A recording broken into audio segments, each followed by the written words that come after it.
Hello designers, this is Mr. Granlund. I'm going to take you through how to make your Van Gogh portrait. To start off with, we're going to create a new layer.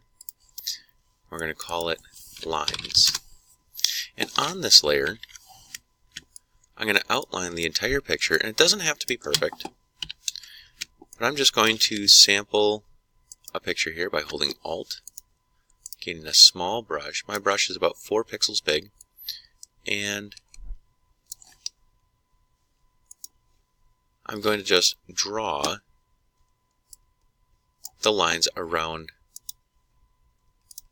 my portrait here.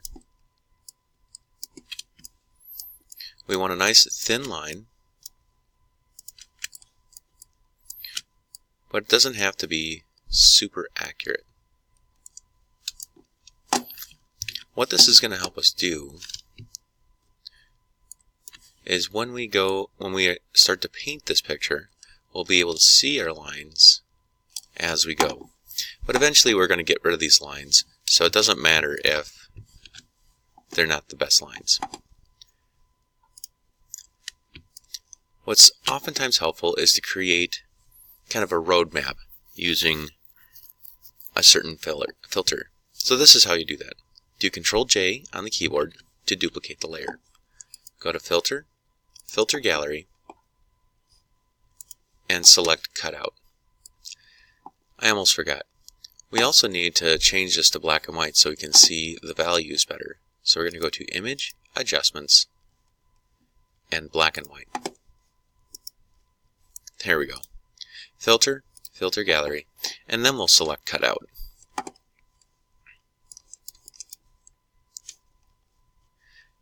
Now it's up to you if you want to do 8 or 6 or however many layers. It kind of depends on the picture, whatever looks good.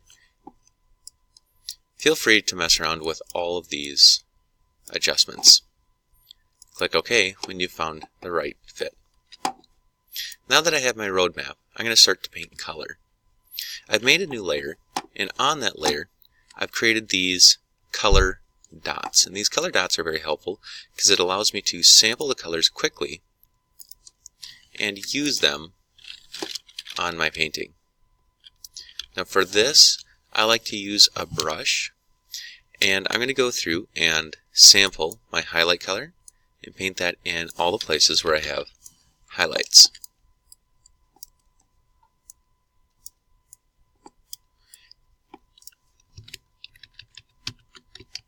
I'm going to come back when I've done that. Now that I've filled in all the areas with my painting, you can see that there's still quite a bit of open spaces. Now that you see that I've filled in all the spaces, I'm going to go about kind of smudging this together and filling in the paint area. So I'm going to click on my brush, go to the mixer brush tool, and I'm going to change my options here. I'm going to open up the window and go to my brush settings. And on the brush tip shape, I'm going to enlarge this, and if you can see on my screen, I have a few dots. That's because I've decreased the number of bristles.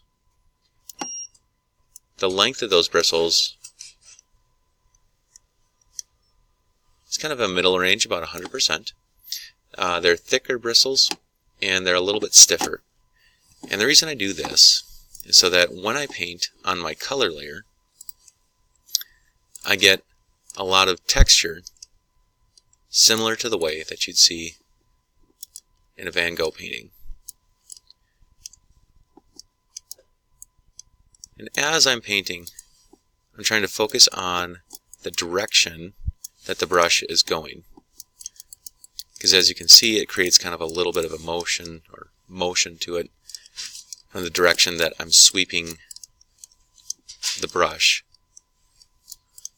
across the painting.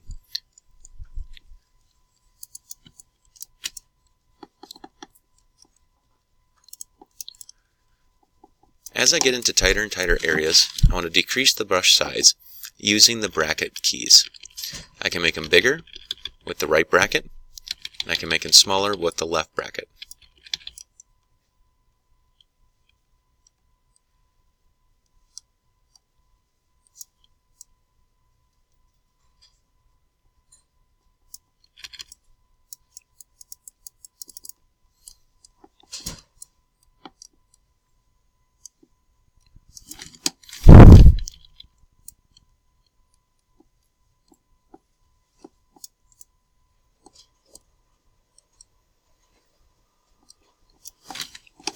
I'm going to come back after I've done this for a while. Now as you can see, I painted a lot of my picture. I'm going to turn the lines layer off, and you can see that a lot of the details are still visible. Now I'd want to keep painting and smoothing and painting and creating texture until I get it to look just right without the lines layer at all. But you're going to use this same method of using highlights, midtones, and shadows to paint the face, the hair, the clothing, until your picture is all done. For the background, we're going to do a different tutorial. We're going to find a landscape, and you're going to apply a variety of effects to create a Van Gogh-like background. However, if you prefer to continue using the same method to paint the background, feel free to do that. And that's how you make a Van Gogh painting.